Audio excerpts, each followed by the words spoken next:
ঋতু পরিবর্তনের সঙ্গে সঙ্গে দেশে ঠান্ডাজনিত রোগীর সংখ্যা বেড়েছে। এই রোগে সবচেয়ে বড় ভুক্তভোগী শিশুরা। যশোর জেনারেল হাসপাতালে প্রতিদিনই আসছে শতাধিক রোগী, যাদের বেশিরভাগই নিউমোনিয়া, শ্বাসকষ্ট, ডায়রিয়ার মতো রোগে আক্রান্ত। নিয়ারসি বাবুর ঠান্ডা, জ্বর, বমি, পায়খানা করছে। তো ইডি সাহেব দেখাবো, আসছি এখানে লাইন বরাবরই দেখাতে হচ্ছে না, ওইভাবে তেমন কোনো ভোগান্তির মধ্যে পড়তে হয়নি এখন পর্যন্ত। জ্বর, বমি, পায়খানা, তা এখন ডাক্তার বলেছে ওষুধ চলছে, মানে ভর্তি নিয়েছে, কিন্তু এই ওষুধ চলছে, এই ওষুধ খাইলে ঠিক হয়ে যাবে। শয্যার চেয়ে রোগীর সংখ্যা বেশি হওয়ায় অনেকেই জায়গা নিয়েছেন হাসপাতালের মেঝেতে। একই চিত্র জেলার অন্যান্য হাসপাতালগুলোতেও। 16 মাস বয়সী সন্তানকে এখানে 3 দিন হলো ভর্তি করেছি। চিকিৎসক বিভিন্ন পরীক্ষা নিরীক্ষা করে জানিয়েছেন যে সে নিউমোনিয়া আক্রান্ত। তো তিনি এটাও জানালেন যে আবহাওয়া পরিবর্তনের কারণে এই সমস্যাটা হয়েছে।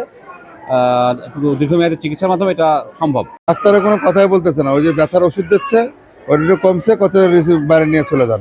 রোগীর চাপ সামাল দিতে হিমশিম খাচ্ছেন চিকিৎসক ও নার্সরা। তারা বলছেন 2 সপ্তাহ ধরে শিশু ওয়ার্ডে 3 থেকে 4 গুণ রোগী ভর্তি থাকছে। সেবা দিতে যেহেতু আমাদের সমস্যা হচ্ছে, কারণ আমাদের পর্যাপ্ত নার্সের অভাব আছে, তারপরে যেগুলো চতুর্থ শ্রেণীর কর্মচারী যারা পরিষ্কার পরিচ্ছন্নতা কর্মীর অভাব, যে কারণে আমাদের চিকিৎসা দিতে আমাদের ব্যাহত হচ্ছে আমাদের দৈনন্দিন কার্যক্রম। চিকিৎসকরা বলছেন তাপমাত্রা ওঠানামা, ধুলাবালি ও ভাইরাস সংক্রমণের কারণে শিশুদের রোগ প্রতিরোধ ক্ষমতা দুর্বল হয়ে পড়ে। এতে শিশুরা সর্দি, কাশি, নিউমোনিয়া ও ডায়রিয়ার মতো রোগে আক্রান্ত হচ্ছে।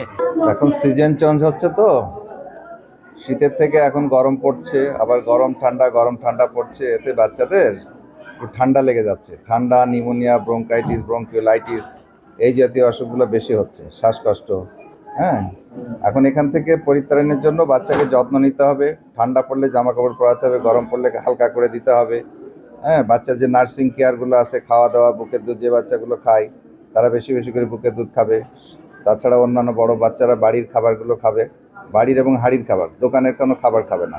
যশোর জেনারেল হাসপাতালের শিশু ওয়ার্ডে 24 শয্যার বিপরীতে 81 জন রোগী ভর্তি রয়েছে। One national desk.